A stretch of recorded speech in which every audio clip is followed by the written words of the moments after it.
Hi statistics students! This video covers your worksheet for in class today, which deals with your section 7.6 content, which involves both the normal distribution and the binomial work that we've done in the past in chapter 6.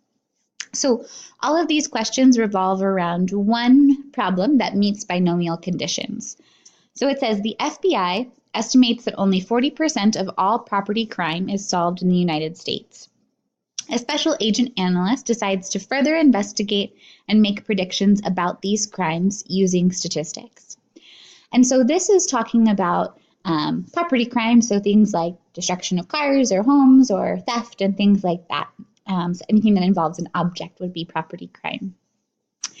So the FBI wants to do a better job of solving their crimes. They need to better understand the likelihood of future outcomes, and they can do that by using statistics.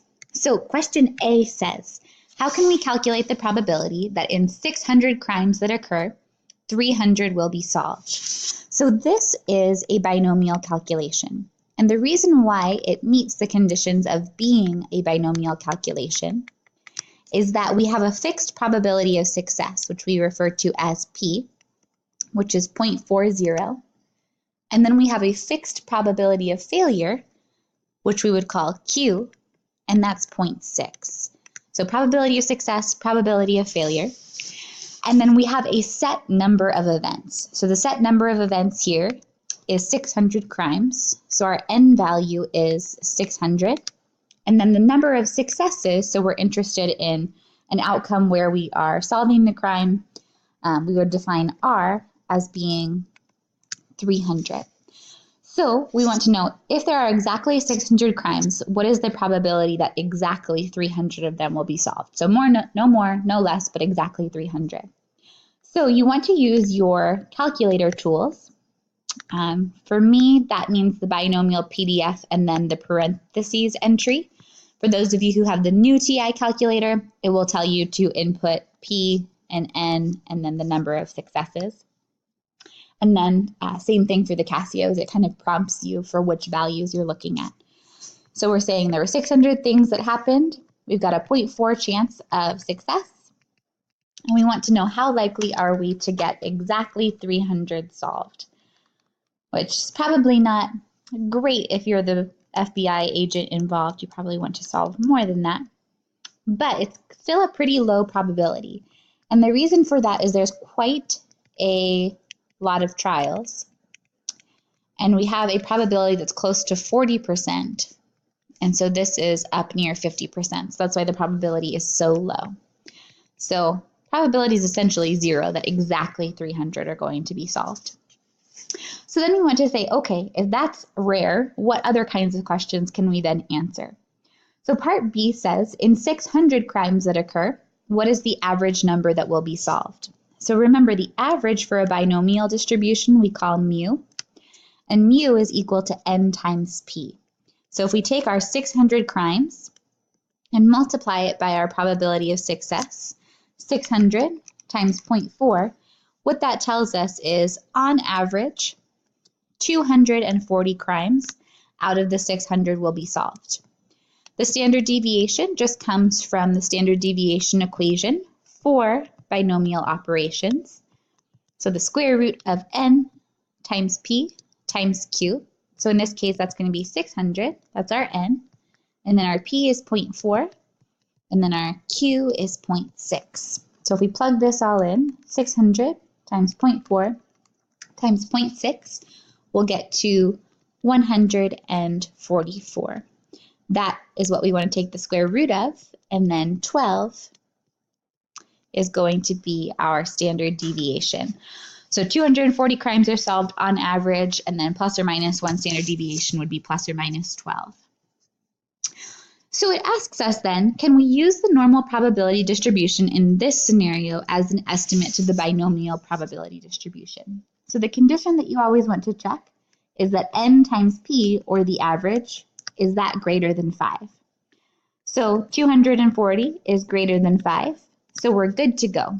And the reason why we want that condition to work out is that the graph of a binomial distribution, if you have a large n, will always become an approximately normal histogram. So the histogram will always kind of start to do things like this, which then means that you can overlay a normal curve and it works out well. If you don't have enough numbers, you could end up with kind of a funky looking histogram, and it could be more uniform, or it could just kind of be spaced out like this. And so there's not enough information to make it fit to a normal curve. So we just need a lot of data points, and we're able to work with normal distributions. D says, what correction must be made when using a continuous curve to approximate discrete variable information? This is one that I just want you to be aware of. It's not required for your calculation, but when you work with a histogram that involves discrete variables, you only ever have a single value here. So you might have something like 1 and then something like 2. So if we want to be as precise as we possibly can when we use the continuous or normal distribution to talk about the binomial work, technically what you want to do is round your values down. So to say that your 1 goes from not 0.05, 0.5 up to 2.5. That way you're capturing all of the values that can exist on a continuous range instead of a discrete or separated range.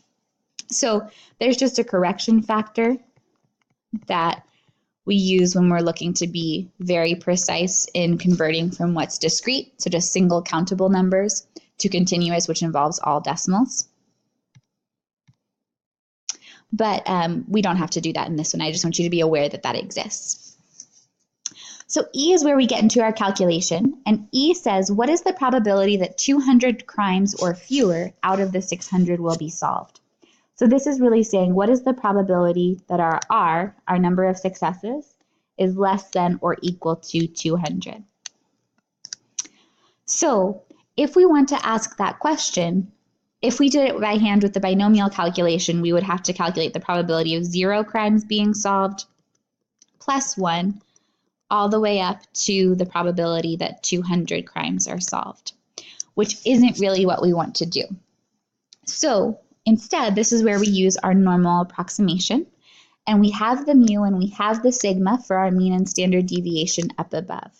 So mu, we said, was 240, and our sigma was 12.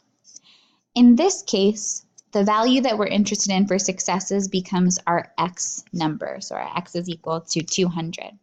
So when we have these three numbers, we're always going to then end up doing a z calculation. So z is going to be equal to x minus mu over sigma, which is going to be 200 minus 240 over 12. And so if you plug this in, 200 minus 240, you get negative 40 over 12. And that becomes negative 3.33. Now, if you look, that technically will exceed the lower values or be lower than the lowest possible value on your table. So what that means is the probability that 200 crimes or fewer will be solved is approximately 0%. It's probably not the most interesting question to answer, because what that means is each of these values, 0 and then 1 and so on, added up are all those really tiny scientific notation questions. So one thing that we could do instead of talking about 200 is that we could calculate the probability that fewer than 250 crimes are solved. So if we wanted to do just another one of those kinds of calculations, we would have the same averages up above and the same standard deviation. So we would have mu is equal to 240. Our sigma would be 12. But now our x value, instead of being 200, would be 250. And this is just another demonstration piece. This isn't part of the worksheet, but this is one that you can see where you wouldn't get one of those really tiny values. So if we wanted to calculate our z from here, we would say z is equal to x minus mu over sigma, which is going to be 250 minus 240 over 12, which would then give me 10 over 12. And that result is going to be 0.83. So with that z-score of 0.833, what we would want to do is to then look up the associated probability. So when we have a z-score here, you want to go to your table and find, and remember you're reading off to the left for the percentage that is below. So we would have this. And I'm going to use the electronic version here because I don't have access to my printout. So the value that I get may be slightly off from what you get reading the table, but it should be really close. So I get a probability of 0.7976, or about a 79.76% chance that we will have fewer than 250 crimes solved. Last up, it asks you about the probability that between 400 to 500 crimes will be solved. I'm just going to have you switch those values so it's a slightly more interesting problem. So what I want you to ask instead is, what is the probability that between 220 and 300 crimes will be solved? So this one, I want you to try on your own, and I will check this in your homework on Monday. And so that way you can let me know how those calculations are going. I will also do my best to get your Chapter 7 assessment posted soon so that you have it accessible over the weekend. That may be put up on Saturday if it's not put up this afternoon on Friday. And then when we come back, we'll have 3 days of review. So we've covered 7 sections, which means they'll just be broken apart over the 3 days. So there's one new topic that I would like to talk about with you guys just as one kind of wrap-up piece of statistics. But our plan right now is to have our Chapter 7 assessment due on Tuesday. So it would be the only required homework on Monday night. So Monday would just be review, and then Tuesday would be turning in your Chapter 7 assessment. That way, if I can try to get that back to you by Wednesday so you have it to review for the final as well. So please email me with any questions from class today. Hopefully you've gone through and checked your homework solutions. And then from there, I will also post our introductory review for chapters 1 through 4. That way you have some more resources to begin preparing for review for the final. Thank you guys. Have a great weekend. Bye.